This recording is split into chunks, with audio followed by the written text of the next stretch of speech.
We are live, the Tornado Tag Podcast, episode 152. And we have a special one for you all tonight. Yes, we do. Very excited about this one. We got to meet this amazing fellow at PPW. Yeah. He shocked everybody while showing up. It was like head turning and oh my God, you see he's here. Brian, introduce our guest tonight. Our guest needs no introduction, but I'm going to do it anyway. It is the longtime owner of Ring of Honor, longtime Goodwill ambassador of Ring of Honor, and just somebody who, more importantly, because we're all fans here, has an absolutely infectious love for professional wrestling. Cary Silkin joining us on the show tonight. Hello, everybody. Thank you for having me on. Well, thank No you. problem. Thank you for messaging us, Thank you asking for to being joining on. I got the message and I put it in our group chat. I'm like, I can't believe this is happening. Like, we're honored. No pun intended. Oh, pun very much intended. Let's not kid ourselves. Well, it's all good, and I'm happy to be on. Cool. So, like we said, it all starts with being a fan. Whether you're a wrestler like Andy, a promoter like Cary was for a long time, it all starts for most people with fandom. And usually there's that one person that kind of unlocks that fandom. Was there that one person for you when you were first? Go right ahead. Yes, and he comes up a lot in my stories and through my life, which can be, which can be heard on the highly acclaimed Last Stop Penn Station podcast, where myself and Ian Riccaboni, we cover Ring of Honor, we cover these stories. It was very emotional and very, I don't know if it was cleansing or whatever, but just to let all this stuff out, my personal life, my many years of serious drug addiction and, just the lifestyle I led, and it's all there. I'm balls naked, and some of them make for some funny stories, but a lot of them, it's sort of ugly, so when we were doing some of these, a lot of them,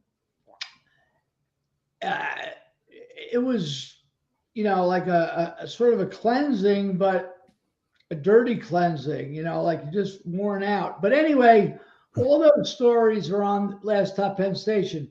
And to get back to your question, my cousin, Mike G, who is 5 years older than me, he was a huge influence for me, starting with music.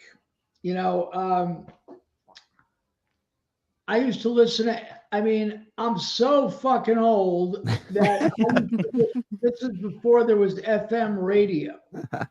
So yeah, the Vitrola. I remember the Beatles being on Ed Sullivan.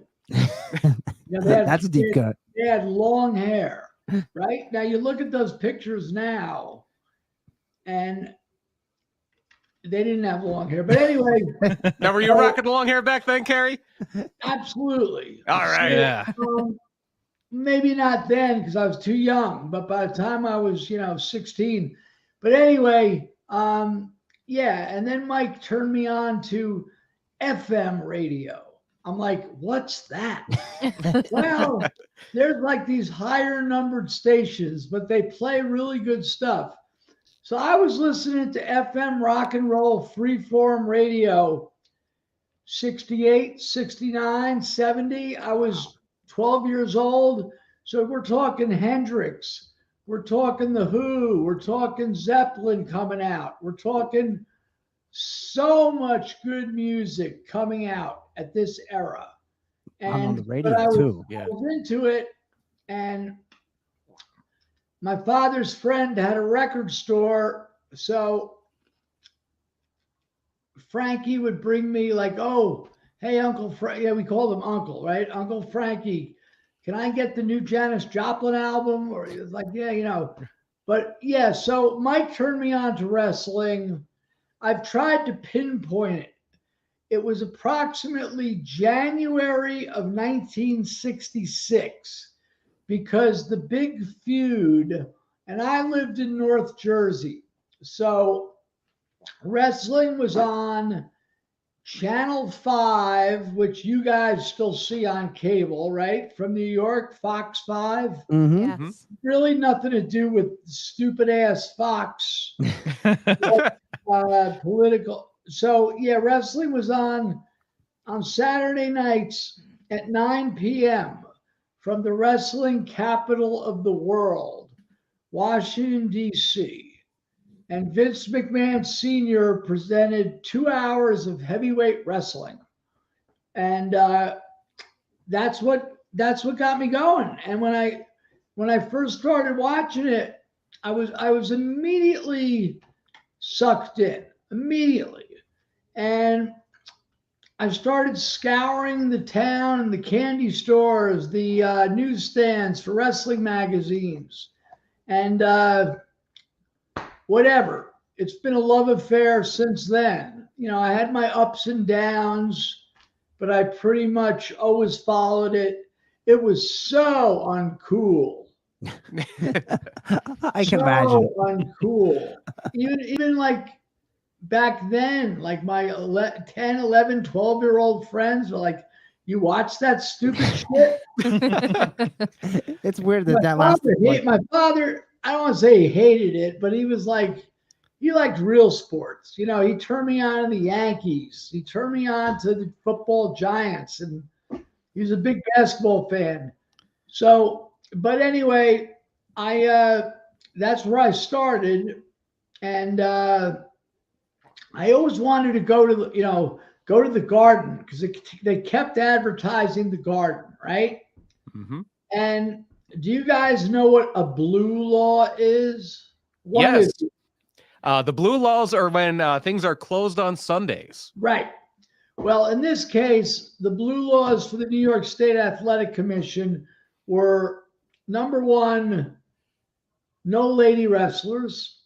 Number two, no mass wrestlers. Mhm. Number three, no gimmick matches like cage matches or chain matches. But the worst one was you had to be 14 years old to attend boxing or wrestling at the Garden. Wow. I But never knew that. They didn't enforce that. And my Uncle Henry, another classic character. And that's what my podcast is about, characters. There's no more fucking characters. You know, everyone wants to stare at their phones and they don't want to like have a personality. You guys are pretty cool, but it's like Henry was a character. And he knew the guy that promoted the wrestling and the boxing. There was an arena called Sunnyside Gardens in Queens. And he called Manny Hecklin. That was the guy. And Manny's like, Henry, we don't enforce that shit. You know, that's just the Garden. You know? And he got us some really good tickets, like in the second row. It was January of 1967. And, talk about a classic opening bout. Arnold Skolin against Johnny Roz. There you go. There you go. It was wonderful.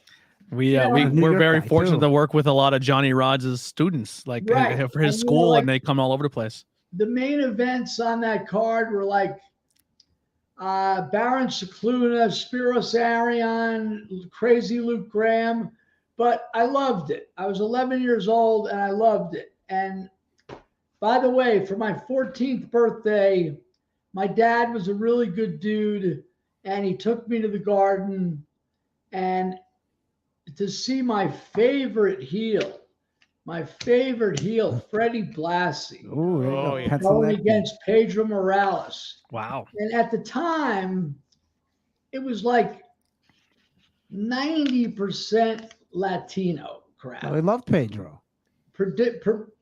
Particularly Puerto Rican people.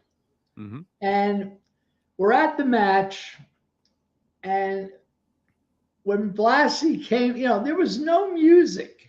The only lighting was just the ring lights, and like that moment at 8:30 when they shut the lights out, the ring lights came on, it was like a giant pop. But anyway, when Blassie came out, and the main event would never be last, they put it in the middle. And when Blassie came out, I'm standing up, cheering him. My father literally grabs me by my pants. He goes, "Sit down. You're going to get us killed." Right. But yeah, so that was my introduction into, into wrestling. And we started going to the Garden every show, me and my cousin Mike. This is through the Morales era into the second Bruno Sammartino run, which was, I know for you guys, this is like ancient. Like we're talking about the cavemen here. But this was great stuff. Bruno had a 3-year run. They brought him back, Killer Kowalski, Stan Hansen, so many great guys. And, then eventually Billy Graham got the belt. Mm-hmm. That was great. Finally, a heel champion.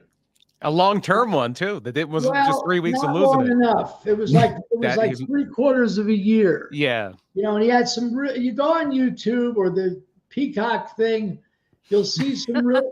I mean, he even had a really good match with Ivan Putski, which isn't easy to do. Yeah.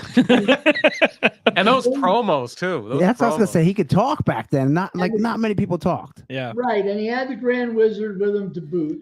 Yeah, who could also talk. It was just great stuff. So I could go on, but we went to a lot of Garden shows. I was there the night Snuka jumped off the cage. I went by myself. Oh, wow. Couldn't find anyone. I was there. I'm not comparing myself to these people, but Bully Ray was there. Mick Foley was there. I say, didn't Foley hitchhike? He said he hitchhiked to the Garden. Right, and here's the thing. All of us were by ourselves. They probably would have knew each other. What did all you guys ever accomplish in the business, right? What they ever beat? That's like me and Andy swapping stories. Like, oh yeah, I was at that show too. Well, yeah, you guys were both at when they brought back ECW and it was WWE's version of ECW arena. when they ran the arena. We were both there. Yeah. No, at the ECW arena. Oh, okay. When they were bringing it back as a new brand. It was like a house show. Yeah, it was after the second one night stand. They did one house show at the arena. Well, weren't you guys both at ROH show? My first ROH show was Arena Warfare at the arena. Yeah. That's why I remember that. And Danielson was the champion. What year was that? That was 2006, I think. Okay. 2005, 2006. All right. Danielson was the champion then. And then that was just the start with this feud with EZW. Yeah, we did some really good stuff, if I must say. I thought how the two sides of the arena were, one side were ROH. Not yet. Yeah, that was Cage of Death. Yeah, National Guard Armory. Yeah, but that arena was the first ROH show. I was like, wow, I was blown away. To me, it was ECW again without all the gimmicky stuff. Yeah. Just wrestling. So getting into becoming a fan, and you've done almost every job you can imagine in pro wrestling at some point, right? With the promoting and I never wrestled. Yeah. But putting up flyers and all that stuff. I mean, the unsung hero moments of professional wrestling, of getting people in the doors. Yeah, I mean, you got to promote. When I had the ownership of Ring of Honor, I would go, we would go to the Garden and hand out flyers, because we were coming to the Hammerstein. We'd go to Nassau Coliseum in the pouring rain and try to put, ads on the people's car, because we were coming along. Mm-hmm. Yep. Whatever we had to do, grassroots promoting, whatever they call it.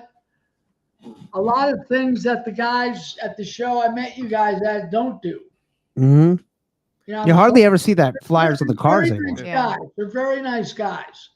But I was telling them, look, you could learn a lot from me, not because I know so much, because I could tell you what not to do. Yeah. My early experiences with going to wrestling was at the Philadelphia Spectrum in the late 80s, 88, 89, even into the early 90s. And you would not leave that place. When you left that place, there was going to be a tri-state wrestling association flyer on your car. A little bit Yep. later, there would be an ECW flyer on your car, guaranteed. Yeah, that was the old school thing. If you were a local band and you had a show coming up, you've seen what the big band that was like your genre of music that was playing close by and would put flyers in the windows. Yep. 2006. It was a Ring of Honor show at the Inman Sports Complex in Edison. It was the night that Joe and Danielson won an hour. And as you walked out the door that night, somebody was handing you a flyer and telling you the top 2 matches on the card. I heard it so many times, I remember the matches. It was Low Key against Azrael and Jay Lethal against Sanjay Dutt. And it was Joel Gertner handing out flyers for a show he was promoting in Connecticut.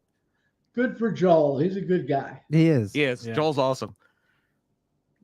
Yeah. So what was your introduction then stepping into that role of taking over ROH? Well, we're not going to talk about. Right. Well, no, I'm saying like you're that moment of, the reins are now in your court and you're in charge of the company. And you're inheriting a nightmare too. Yeah. We're not going to talk about it. It was a nightmare. And just the circumstances of what happened, it wasn't like, oh, wonderful, I bought the company. It was like, I got this pile of shit. Seriously. And it's like, so it was very rough. But thanks to CM Punk and Samoa Joe and that 3-part feud they had post me buying it, thanks to Ricky Steamboat and Mick Foley, who were with us for like 6-7 shows to post that horse shit. We were able to, climb out of that, and eventually it was forgotten about, and we just had really good wrestling. And, but it wouldn't, it was so good to, as great as the Samoa Joe CM Punk thing was, people forget about Foley and Steamboat.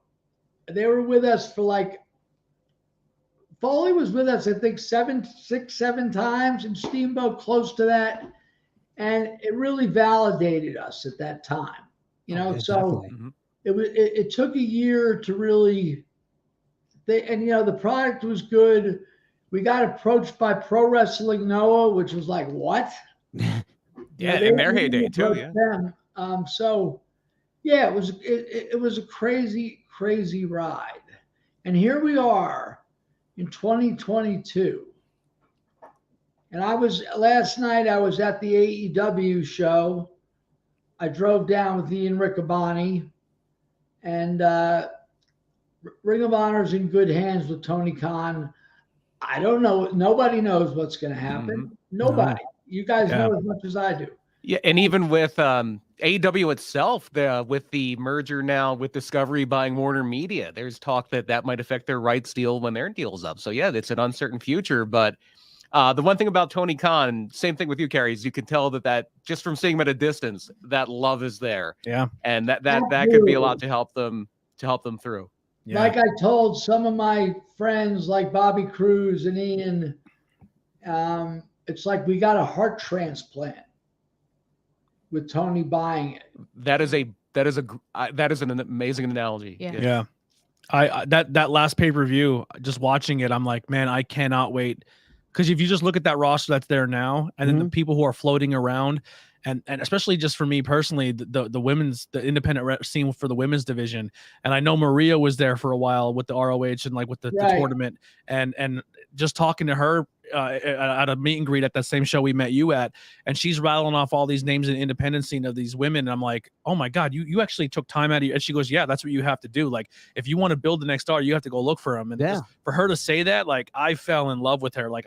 I hope if they do what they're talking about, the rumors where Tony's talking to her about, hey, come in and let's do the ROH women's division, because there's so much out there that's so good.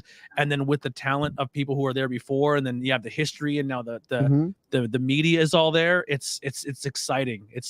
Even if Tony Khan just wants to have some ROH title matches on AEW and not have I don't know what's going to happen. But if Yeah. he decided, the hell with it, I'm not going to seek another hour of TV, with ROH, and we'll just defend the titles here and there.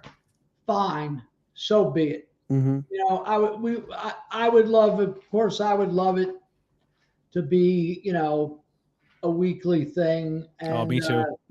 But if it doesn't happen, we've gone this far, so it's all good, man. Yeah. For me, and we kind of talked about it before in the podcast, if ROH becomes a weekly television show, I can and this is not a shot at AEW or anything like that, but I can definitely see ROH being, for me, almost like NXT startup was to WWE, where I was more focused on NXT than I was the main product because of the roster that's there and what they're doing.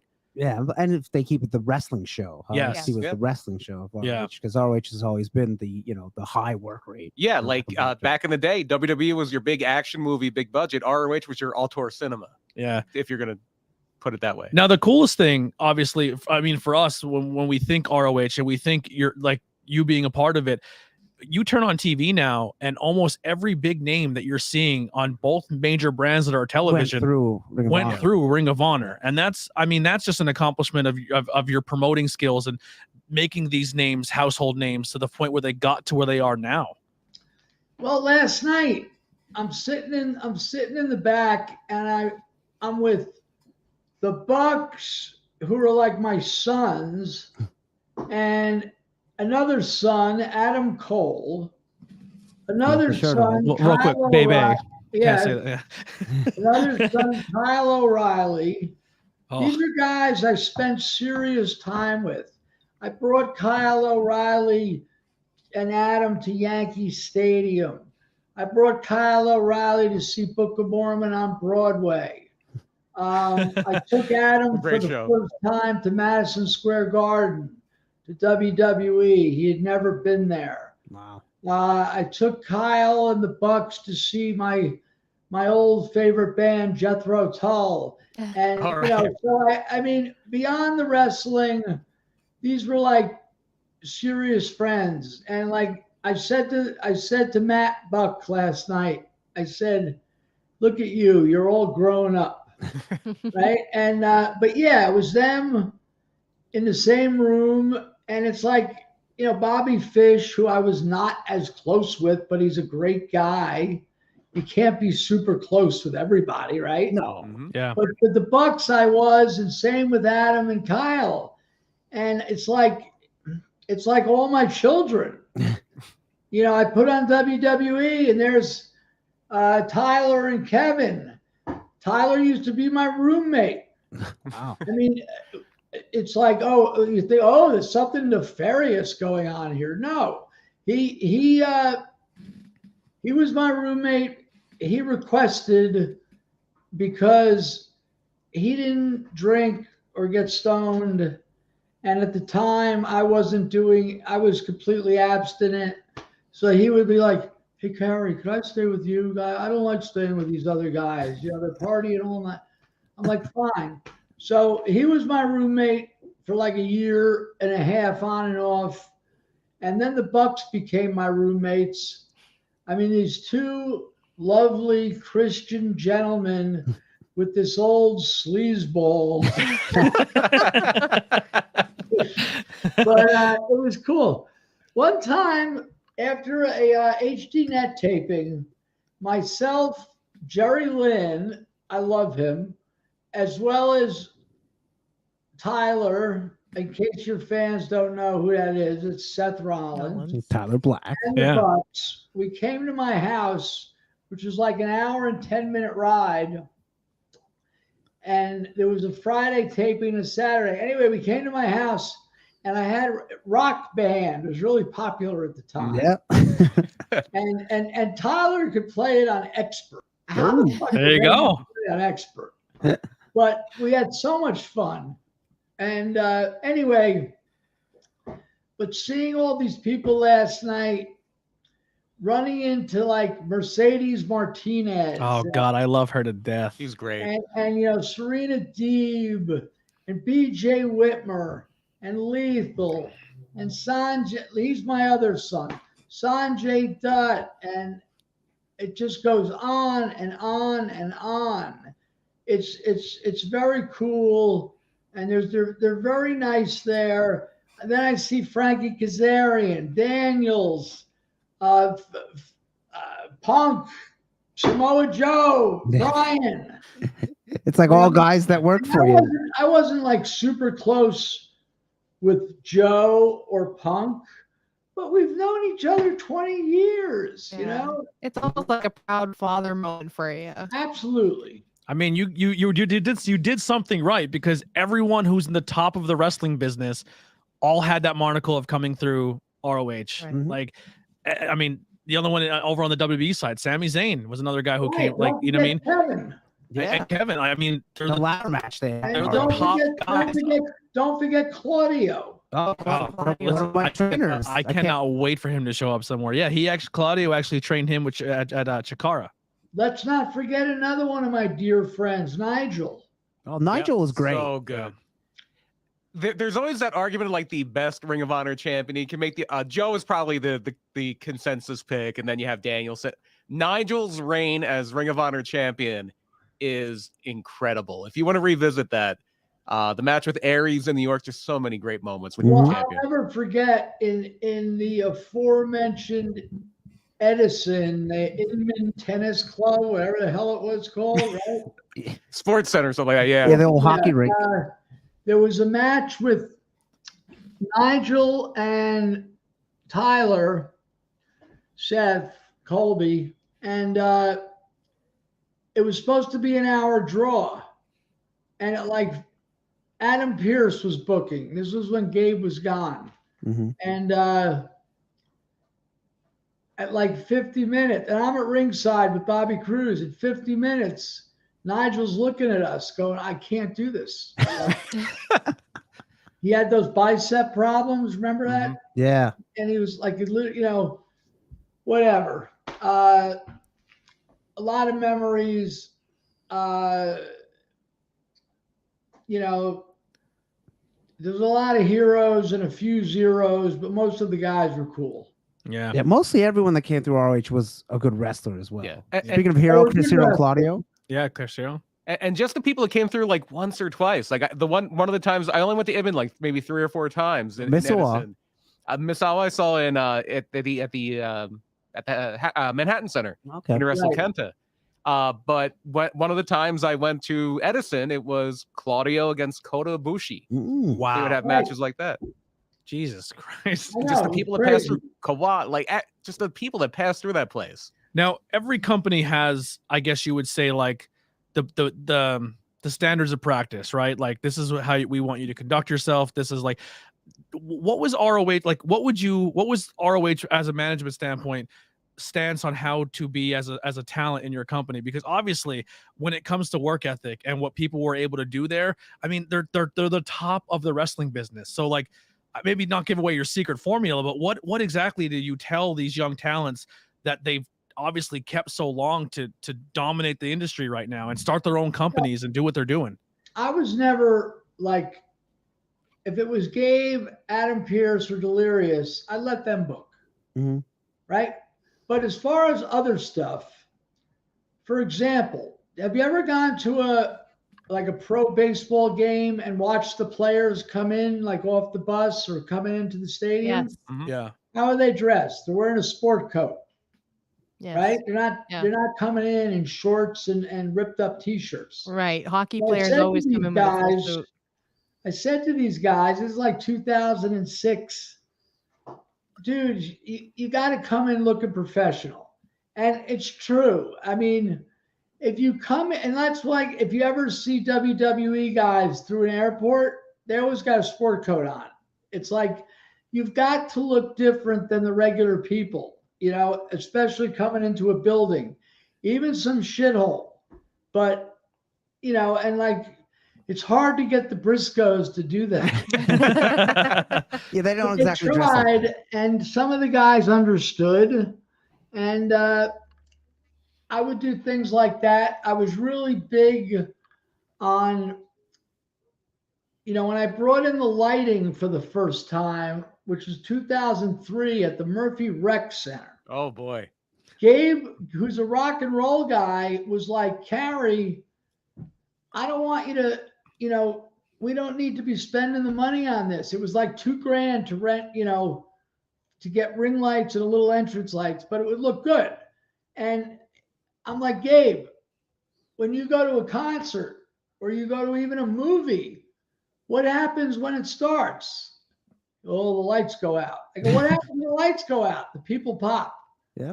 And it's that Colonel from that Night at the Garden. The lights go down at 8:30. Mm-hmm. Right. And so we did it. And the first time, all we had were four sets of ring lights, six. Is it bad that I can imagine these lights in my head still to this day? I know the lights he's talking about. And we would have one follow spotlight, with a kid running it from the back at the entranceway. And as time went on, we built more lighting for the entrances. We had lasers, we had this, we had that. It looked pretty damn good for a little rinky-dink thing. Yeah. And as we went on through 2000, and don't forget I was watching Raw one night, and I noticed the black, most of these companies have the bicycle pole, the bicycle. The guard railing. Mm-hmm. Right, but I saw WWE had the black, whatever they were, barriers. So I said to Sid, let's get something like that. Let's put the Ring of Honor logo on it. And Sid, it was almost like a synergy. He came up with those metal. Mm-hmm. Remember them? Classic. Right? Yeah, everyone would bang on them. Right. Anyone sitting in the front row had the right to bang on them, right? And it made a lot of noise. It was genius. It was. I came, and so between that and the lighting, it was that had, what? If I'm going to brag about anything, that had a lot to do with the success. But lighting is never talked about. In other words, if we went and saw Metallica, or we went and saw whoever, Elton John, or we saw Lady Gaga, and there's some point in the show where the whole stage is lit in blue in all kinds of angles, and then all of a sudden on a big break of a big song, it pops to gold and red, and then all of a sudden everything goes white.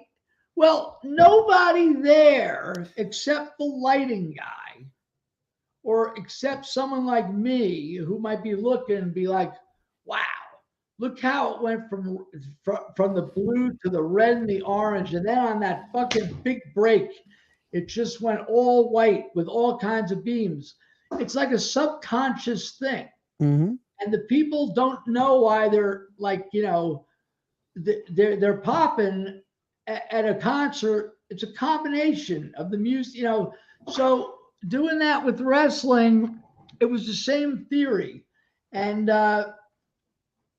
we were rudimentary, but semi-pro, and it was good. And I used to have so much fucking pipe and drape.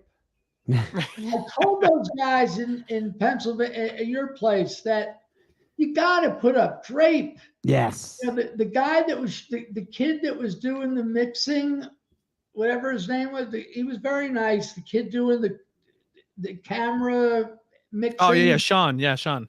Right. The fucking hard camera is shooting at this horrible wall. And if that was just blacked out with just 40 feet of curtain, right? Just paste it up there. And if they put some lights, installed them, I said to the guy running it, in other words, if he was going to be there, let's just say every month for a year, and he knew he was going to be there, you could just install buy them once, Yeah. and buy a little system with dimmers. You get the picture. It's funny that you say that because literally when we did this podcast, we installed curtains, exactly what you're saying. And now you see the color lights coming up from the bottom. Yep. We just bought like little outdoor Good. Halloween lights. Like the small, they said the small things count. Listen, And They're it's so not funny. small things. They all add up, man. yeah. It's true. And how you're saying too, how you get the crowd, if you get the crowd invested with your lights and your sound and the guardrails that you can slap, the But they don't louder.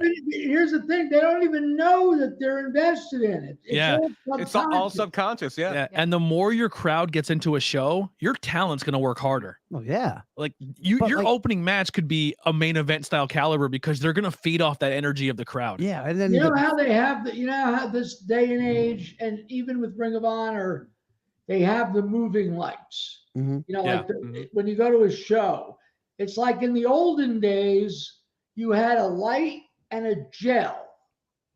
So if you wanted red around the stage, you had like, I don't know, let's just say to keep it simple, 8 lamps in the back, 8 in the front, and 4 on the sides, red.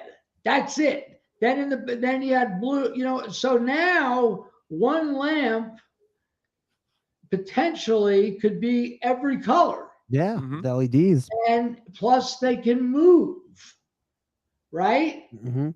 So I think the first time I super noticed it, well, there's twice, was at Jethro Tull at the Garden. And you're not going to know the song. You're not going to know, but there's a famous Tull album called Thick as a Brick. And it was like one straight, you put the first, this came, you've heard of Aqualung, right? Yeah. Yeah, absolutely. Down, no, no, Okay. no, no, So no. this album came out after Aqualung. And here's the thing. The record company, and Aqualung was like their first like #1 album. Anyway, they come out with this new album and they bring it to the record company, and the record company says, well, the music sounds good, but how the fuck are we going to market this? You put on the first side, it played to the end. You flip the record over, it played to the end, right? But they were able to break it up for radio, right? Back then, some radio would play the whole damn thing. But where I'm going with this is I'll get to the lighting part. The album wound up You go ahead. I love it. shows you how much different the world is. That album was the #1 record, maybe for 2 weeks, was the #1 record in the world. And like, it's such good music. But anyway. And Locomotive Breath is that band's best song. Well, absolutely. And it's their most famous, except for Aqualung. But Yeah. there's a part in Thick as a Brick that, because they wouldn't play the whole thing live, but there's just this one part with this one break. And it was just like, I'm not going to try to recreate it, but it was like da da da da da da da da da da da da. Bah! It was like we called it the magic chord. Yeah. The magic chord hit. There were 18 white lamps from the back just coming, over the top of the band. And it's the first time you saw that, and everything froze on that. And when those lights hit, we used to call them the lights from God. And just once again, you had to have like 18 dedicated white lights, no gel. And the only other time they used them was in Locomotive Breath at the very end with the dan dan dan dan.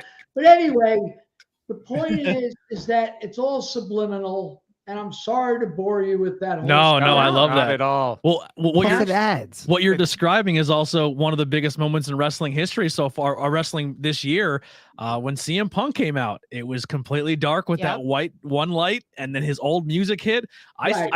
I mean, there's still a lot of wrestling left to go of the year, but I think that might go down as a top moment so far. That was a lot. If you knew, you knew, and it was just for those people that knew. Yeah. Real quick in the chat, we do have a live chat. If people have any questions or anything they want to add, please do. But Ryan Vox, he's also the GM and commissioner of another local promotion in the area called Outbreak Wrestling. Says the subconscious is so more powerful. And when you brought up when Cary, when you brought up installing the lights, if you know that you're going to be there for a while, a little while back, the first thing I thought of, Outbreak Wrestling tends to run the Hamburg Fieldhouse. The legendary Hamburg really? Fieldhouse. Yeah. Yes. Well, they're actually going to be running this Saturday in the Fieldhouse. Andy's wrestling. So if you want to come to Hamburg, come hang out with us. I might. And Cool. there, Am I allowed to come? Yes. Yes. I even think you might get comp. Cary, You know what? For $15, Your tickets at the door. It's on me. The guy who runs it, Ryan Vox, is in our chat right now, Cary. One of the guys who runs the company is watching the. Ryan, can I come, please? and it is a benefit. There is going to be an auction of things for the Greater Berks County Autism Society. Yeah, so they're doing a bunch of different raffles That's for good. autism awareness. So I believe who's in the featured bout? Johnny Moran versus the champion Ian Bush. Yeah, it's all local guys. Ian Bush was actually at AEW last night. He was one of the security guards for Wardlow. Hey, there was Wardlow. a guy at AEW last night. I can't think of his name, but he was at your show. Bro That Keller. Bro Bro Keller. He Keller. was also a security guard. in Yeah. That same. Right. Yeah, Yeah. it's long hair. He's a champion. Tall. Yeah. Oh, he's Yeah. fantastic. I love Bro. And I was also happy that Cheeseburger and Rex Yes. Freitas and Eli Isom got to be on that show. I forgot about you. He was Yeah. good. Eli Isom, listen to me. There's very few guys that There you go. Please come out as my guest. Well, he's gonna be our guest, Ryan. But And going back to old school Ring of Honor, I believe in the seminar beforehand, and probably maybe sticking around for the show, Kevin Kelly is going to be there. Really? Allison Danger will be there in the seminar, Yeah. I believe. Oh, Yeah. shit. yeah, you got to come out and hang out. I will. What do I want to say? You say Eli Isom. Oh yeah, Eli. I've been watching wrestling for 55 years.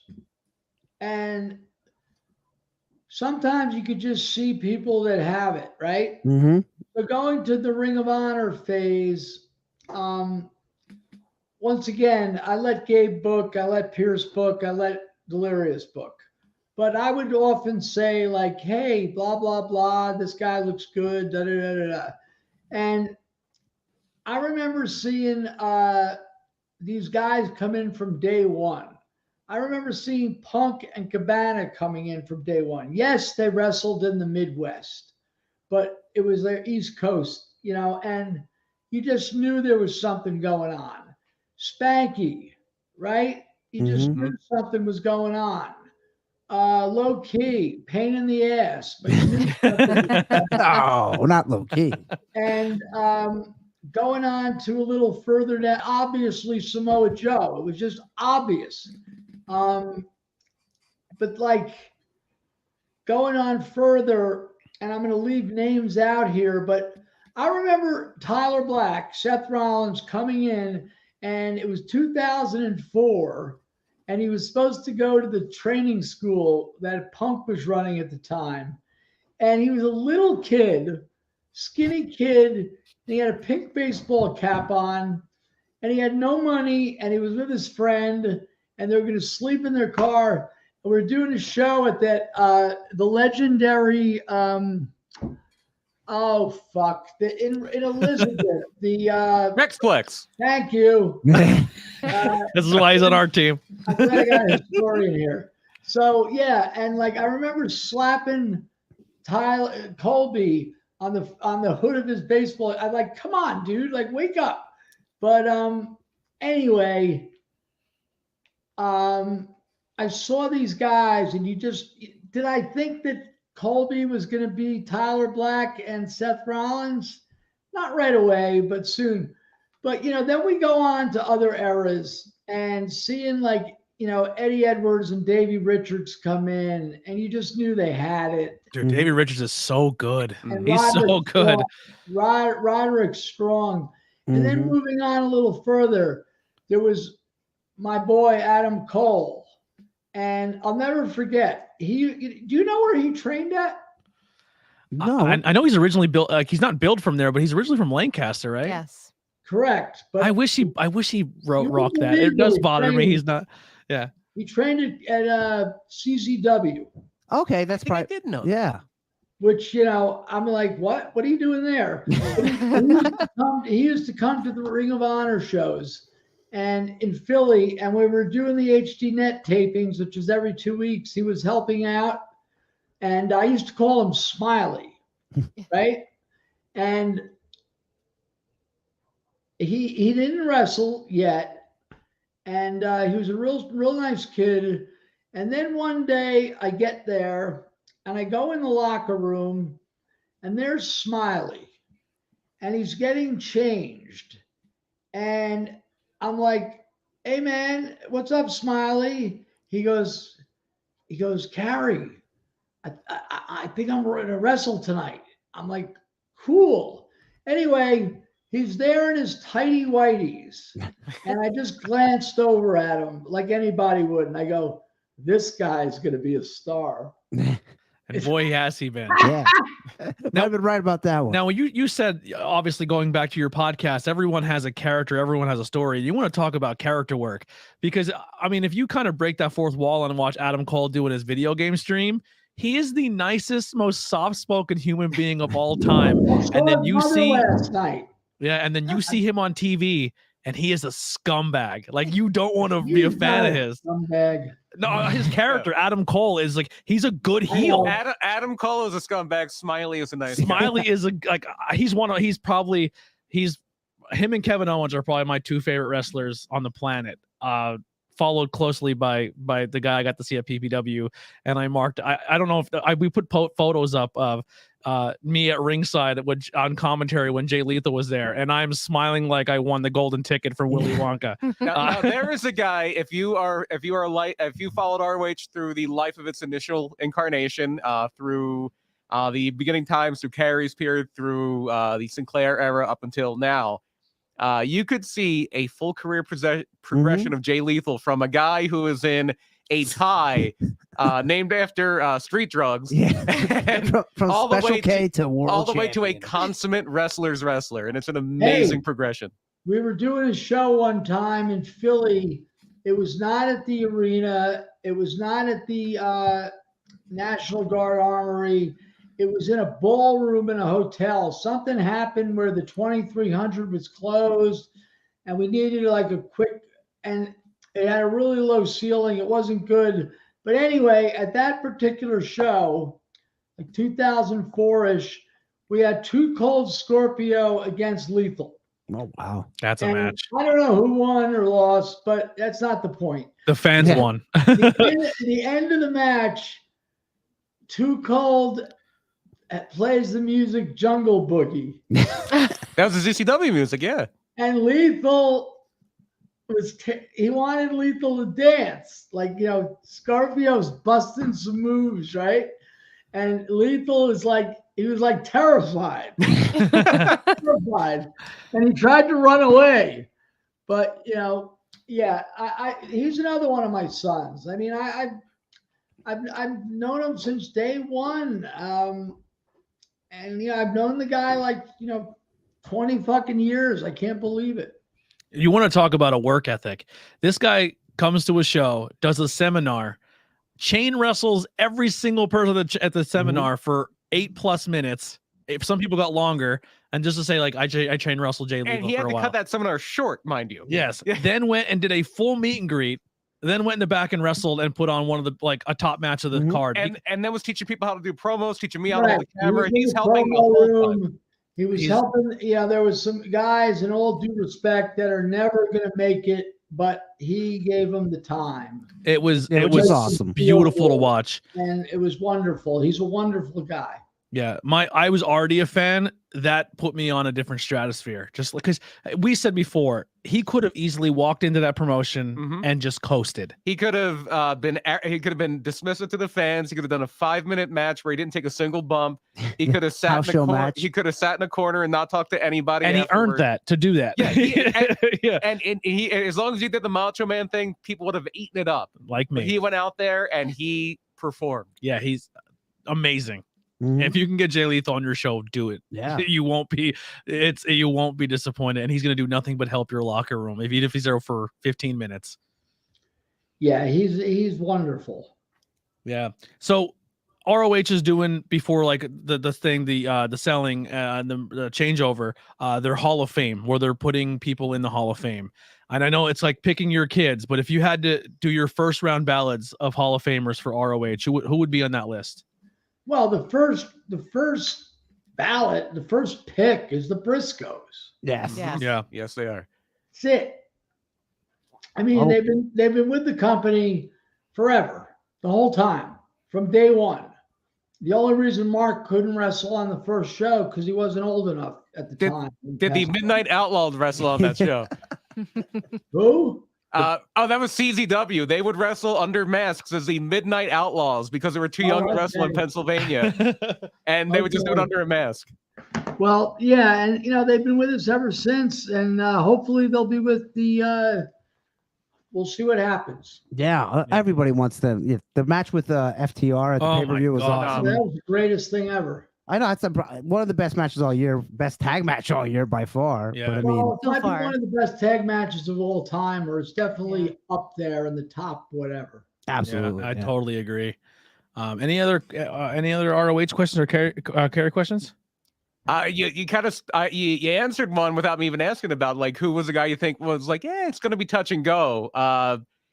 Is there anybody you thought, oh, this could have gone like you thought this was a can't miss, and then, well, no, that's not a good question because you're kind of throwing somebody under the bus there.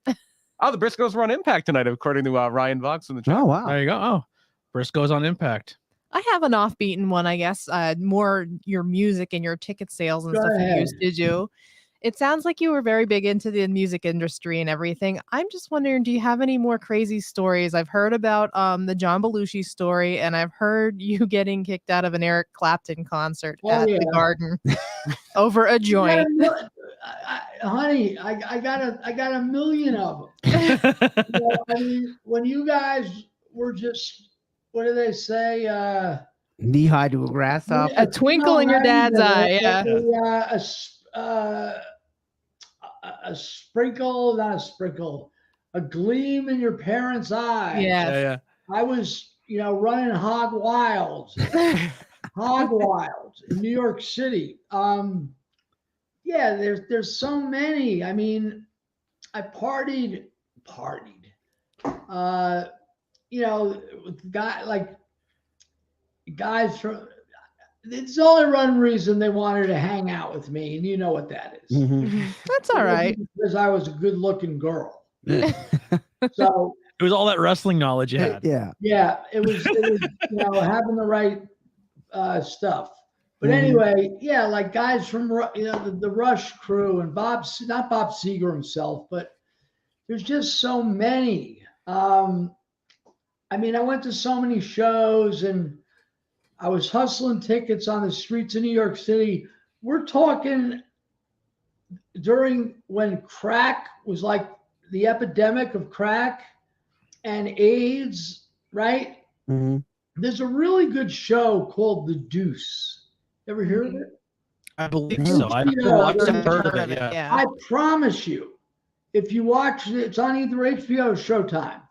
And The Deuce is 3 seasons. The Deuce is the nickname for 42nd Street. And the first season starts in 71, 72.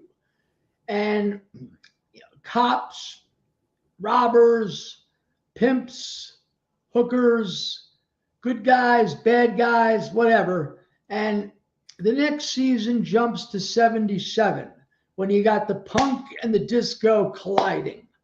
But the whores and the pimps and so on and so forth were still there.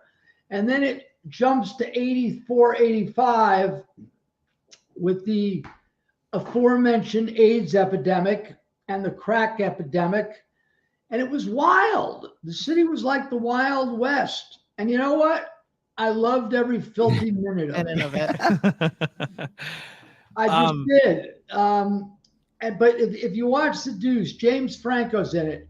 It jumps from these 3 eras. And it's so, like you want to see what 42nd Street and the peep shows and the bars and the after hours places and the gay bars were like legit. Put that show on. And it's really, really interesting. I'll have to check it out. Your question, dear, I don't even know. I mean, You gotta listen to the podcast more. You gotta Yep. listen to the podcast more. Last stop, Penn Station. There's plenty of episodes. You can hear a lot of stories. All the links for the podcast website, as well as to follow Cary here on Instagram and Twitter, are there, so you can do that. Mhm. Andy, you have anything? I just wanted to hear Cary tell stories. Yeah, about wrestlers and about the garden. Yeah, I don't want to talk right now. I want to hear Cary talk. And my first garden show was actually the ROH New Japan Supercard of Honor show. Well, that's really cool that you were there. Yeah, the first time I was at the garden. Never been to the Greatest night garden. of my life. Yeah, well, Yeah. Okada won the title back. Dude, here's the thing. The odds of me, I told you the story about my dad taking me to see Freddie Blassie. And my dad, before I was all messed up, he took me to hockey games. I loved that. And, Yankee Stadium, but at the Garden. And then we started going to the concerts. 1973, I saw Zeppelin. Nice. I saw Tull. I saw Elton John the night John Lennon came out. It was Oh John my Lennon's God. last public performance. Jesus. We saw the first Paul McCartney Wings Over America tour. We saw George Harrison. I was at the 75 Stones tour. Oh, wow. Black Sabbath. We didn't care if it was the Allman Brothers or if it was Billy Joel or if it was Iron Maiden or if it was Pink Floyd. We went to everything, and the funny thing was this. You would think, oh, Elton John, oh, those fans are like Rudy Poo, right? As opposed to, let's say, a Black Sabbath crowd. They were the same fucking people. Yeah. It was a scene in front of the Garden. This is before I was scalping tickets. This is a fan. It was a scene. All the bars were packed. And if it was Sabbath playing, or if it was the Who playing, oh yeah, I saw Quadrophenia in '74 when that was ridiculous. But whoever was playing Dead, the bars would be blasting their music. The places were packed. The streets would start filling up at like noon with people just hanging out. And even if it was like a Billy Joel, it was no different than a Zeppelin. Yeah. The people just hanging out and, You don't get that vibe anymore from No, concerts or music. No, It's just, I went and saw Elton John at the Garden recently, and it was fantastic. But if you didn't know Elton John was playing that night, there was no indication, no energy, no hanging out. It's over. It's fucking over. And it was such a golden period of time. You just can't explain it. You had to have been there. I mean, any kind of verbiage or, I try to give you on this, it's not worthy of what was taking place. I remember the Grateful Dead and I wasn't a huge Deadhead. I was moderate. I liked rock and roll. I liked Zeppelin. I liked Floyd, blah, blah, blah. Anyway, the Dead would play like anywhere from 8 to 12 nights at the Garden, right? This is like when they made a comeback in like 85 with the Touch of Grey. the gray. Yep. Right. And what a scene. Like they didn't do 8 in a row. So these people were like living in the parking lot. I can imagine some deadheads living in the streets there for a while. You couldn't imagine. I remember one time the Dead ended their stand, and let's just say their 9th show was on a Saturday. Well, on Tuesday, the parking lots were still full. And you know why? Because that's when the crack was happening. Yeah. And the Deadheads came and they spent all their fucking money. And they couldn't get out of town. I knew a guy who went to a Dead concert, a festival, and he said, my plan was, because I got so high, I forgot where I put my car, Oh my God. that I'll just wait until everyone left. I was there 3 days. Wow. because everyone had the same thing. They just got so high they couldn't find where their cars were. I believe. By the way, we're talking about old New York. Guys, you throw the crack into the mix. Not only could they find their car, they didn't have any money to do anything with it when they got it. Yeah, if they came on an empty tank of gas, they were in trouble. It was bad. It was bad. What do you got, Brian? Well, we're talking about old New York. The Deuce was on HBO, and if you're a fan of The Wire, it was done by the same people who did The Wire, David Simon, George Pelecanos. The Wire, then trust me, The Deuce is so quality. I'm gonna have to look that up. I love how the wrestling podcast turned into a music podcast. This is great. I love it. So I went to a concert in my younger years, and the crowds were insane crazy. Today is just sit in chairs, and I was like, "What the fuck is this?" You can't even stand in them no more. And these are people my age predominantly. They fucking watch they don't watch the concert. They on their phone. Through a phone. I hate that. That is not watching anything. No, you paid money for it, then you're gonna watch this. I was at a Royal Rumble, and there's people watching the network. I'm like, what are you doing? Yeah, look at the fucking wrestling that's on. I went to see Green Day recently, and he says if I see one phone up, like he'll bring like a super soaker out. He'll shoot you with it. Why come? I went with Dave LaGreca recently to. I'm a huge fan of Dave. To see Alice Cooper, who I love, and same thing. I mean, these are people in their 50s and 60s, and they're what? I mean, are you going to get a better video of Alice Cooper doing "I'm 18" or "School's Out" than is on, that's been produced professionally? Yeah, no. And every single time you put that on your social media, I'm telling you right now, I scroll right past and it sounds like shit. Yeah, you're not doing the band any justice. No. When was the first time when the wrestling world collided with the music world, and you met somebody because you were because the wrestling got you to a different place where you can meet friends or make friends from different circles? Never, because I was too messed up. I was too messed up during that 70s, 80s into the early 90s period, and my involvement with wrestling, going to the shows, the two never tied together at the time. Yeah, no crossover. Yeah.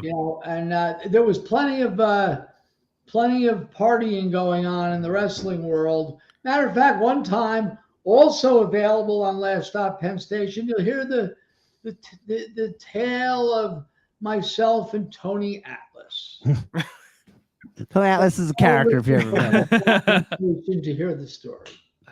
No, make them listen to the podcast for it. Definitely look for that one. I think this might be a good question toward the end here. Besides, if there was any advice you could impart to somebody who wants to promote wrestling, what would it be?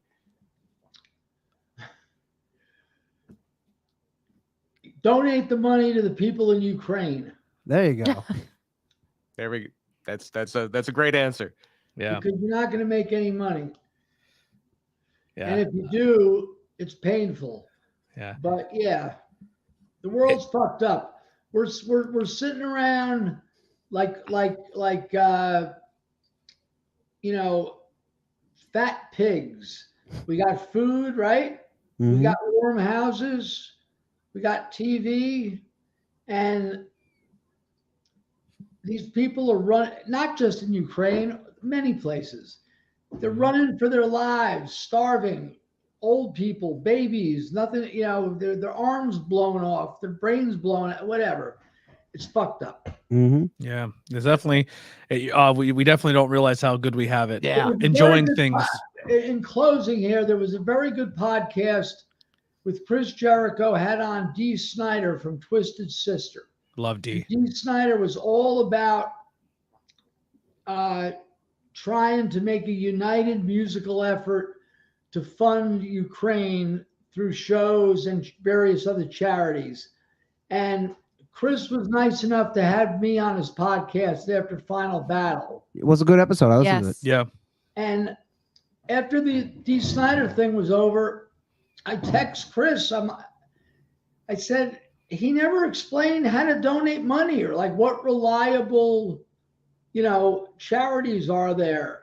People, I talk to these people, yeah, I would donate, but you know, I don't want to, whatever. So he goes, you know what? You're right.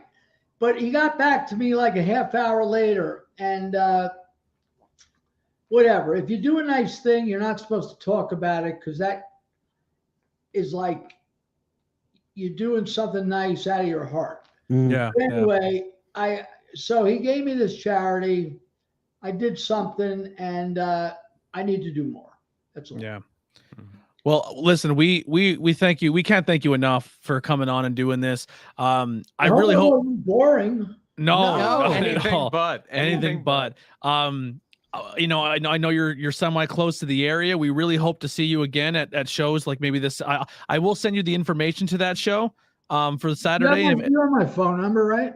I don't have your number. I just have your social media, but you can message me on Instagram and I'll send you the information. And like I said, how you were talking about before, the next the show you were at last time where we met at PPW, Colt Cabana will be at the next one. So you were talking about, yes. yeah. So anytime, You're a listen, good boy. Yes. yeah. So anytime, listen, if you want to come hang out at independent shows with us, we're more than welcome to have you. You're great. You're great people to be around. And yeah, it was just thank you again for reaching out and asking if you can do this because you blew our minds. You guys are cool. You know your stuff, and I like that. Cary said happy birthday, so thank you for saying happy birthday to me the other day when it was my birthday. Whose birthday? It was mine last Sunday. Oh, I'll give you a kiss. I'll give you a kiss for that. Oh, thank you. What's wrong with that? We'll take it. No, we're not nothing wrong with it at all. Andy will be in action. Andy will be in action in Hamburg. Maybe he needs a manager. There we go. Yeah. Cross management. Carrie's retired. Carrie's retired. I used to say from Matt from the Bucks. The hell did I say to him? I used to say, "You're my favorite guy." Yeah. And he'd be like, "Oh, stop." And when I was with him last night, I said to him, "You know what, bro? You're still my favorite guy." Yeah. And he didn't say stop. He's like, "Thank you." Yeah. Well, listen, I know you're humble in accepting this, but listen, the landscape of professional wrestling is the way it is today because of your work and everyone's work at ROH. And I chipped in. That's yeah, all and, I a did. bit, and it takes a team to do it. And the fact that we have the wrestling landscape we have now is because of that company. And just everybody stop and think, what would wrestling be like right now if this guy here doesn't pull that company out of the abyss when they were at a very dark time when it could have gone very, very bad? I think a lot of these guys, the Seth Rollins, the Joes, the obvious names, would have probably made it, but talent does find a way. You're right. Ring of Honor gave a nice platform. yes, Absolutely. absolutely. To WWE to try to an Impact to try to pluck. Yeah. Mm-hmm. I mean, listen, the entire NXT was essentially Oh, ROH. Yeah. Like AEW was NXT was just we're gonna make our own ROH. Yeah. Like Vince, You set the blueprint, and wrestling is now following it, and now we have wrestling on every day of the week. Yeah. You know what I mean? It's And hopefully whatever Is that a ROH. good thing? what's that? Yeah, it's a good thing. I think Oh, it's a very Yeah. good thing. As pro wrestling fans, it's how you were saying before, how back in the day people like you watch that shit. I think wrestling fans are harder on wrestling than actual non-wrestling fans. Probably. And we live in the era where it's probably at its peak when it comes to talent that's on TV. Mm-hmm. We're just trying to find things to complain about. It's like, just enjoy it. Enjoy it. Exactly. Yeah. Hey, Andy, Yes. birthday boy. What's your working name? My working name is also Andy Header. I use the What's the term last name? Header, like your head, HEADER. Okay, that's a nice name. Yeah, so that's why I didn't want to change it. You could follow him on Instagram and it's at Get Some Header. That's my Twitter. Or his Twitter. Yeah. Get some header. Get it? But yeah. Right on. Anyway, I hope, Cary, whatever ROH does happen to be, I hope that they have you involved somehow. That'd be great to see Absolutely. you there, even if it's still the You know ambassador what? role. I would like to also, just out of courtesy, Yeah. Yeah. You've earned your spot, man. but at the same time, I'm at a stage in my life where I want to travel on my own accord. You guys are all young. Seriously, you guys are all youngsters, and no one ever thinks they're going to get old. No one ever thinks they're going to have this or that. It's always the other guy, right? Oh, so and so had a stroke. So and so had a heart attack. So and so this. So and so that. So at this stage of my life, I just want to be able to do things on my own accord. And if Tony Khan wants me, I'll go when it's good. And I hope he does. To have that nice open door policy for you would be nice. Right. I mean, just let me sit around and that's it. I don't give a Get the guy a chair. Pretty. Yeah, get him a chair. Cary, we thank you again. Seriously. It blew us away when you sent the message, and anytime you want to come on, the door is always open. What we're doing in the future with guests is actually we like to pick a topic, whether it's an old show or an old wrestler or a person or place and time in wrestling, and we more or less do a topic. Except I'm going to go all over the place. I love it. I want that. I want you to come on and talk about if we do a Jay Lethal episode, and you could tell you could have more Jay Lethal information than any of us, you know, and so it'd be fun. Or just old 1975 WWF. Yeah. I love it. Let's do it. Or we could do the history of the garden. Before we go, I know it's not polite to ask a lady her age, but how old is it? Me? Yeah, I'm 30. I'm 35. What about Andy? I just turned 40, but I look much younger. 40? I feel younger. Yes. Yeah, you look good, my boy. Thank you. What about these other guys? I'm also 35. I am 38. Brian's 38. Yep. All right, you're all looking good. So Thank you. in Hamburg, send me the information. I will think I'm doing anything Saturday, so that would be nice to do something. You'll get to see the lights above the ring that, as far as we know, Vince Senior put in there, and they're still there. And the chairs you'll sit on are still the chairs. Some guy had some kind of autograph bullshit. What's that? In Hamburg. Well, now last year, kind of fan fest. Like they had a little convention. Yeah, they're going to be doing again this year. So if you want to be part of the Legends of Hamburg Fieldhouse, you can come hang out. No. So, listen, thank you so much. You guys are cool. Thank you so much. Thank you. Let me just do it real quick. If you guys want to follow us on all things, it's iwepnetwork.com. You can follow all the podcasts we do. We want to thank real quick. We do every time the people who donate to us on Patreon. So once again, in the chat with us tonight, Ryan Vox from Outbreak Wrestling, David S., Brett Squared, Bridget M., Andrew H., Greg R., Heidi B., Ryan G., Kelly, Tommy B., Tree of Life Metaphysical Shop, Brad Z., Higher Through the Words Podcast, and JH. Thank you so much for your donations on Patreon and that monthly subscription to help us keep the lights on, to keep this podcast. Penn Station with Cary and Ian Riccaboni. Yeah, let's stop Penn Station. We haven't done a new episode in quite a while, but there is a friggin' bucket load of emotional, interesting stories and all kinds of wrestling history and Ring of Honor history, and stuff that'll have it's blood curdling. So if you enjoyed Cary tonight, I spared no. I just told it like it is, and for better or for worse. Yep. Hopefully there'll be a book soon. That'd be fantastic. I would be first in line to buy that book. You should do what Shivani did and do a graphic novel comic book. There you go. Well, the going back to see, everything circles around. The Mike G guy, that my cousin that turned me on to wrestling and rock and roll. Yeah. He's been a writer for 50 years. Wow. And we have the book done, but we just gotta do one last edit.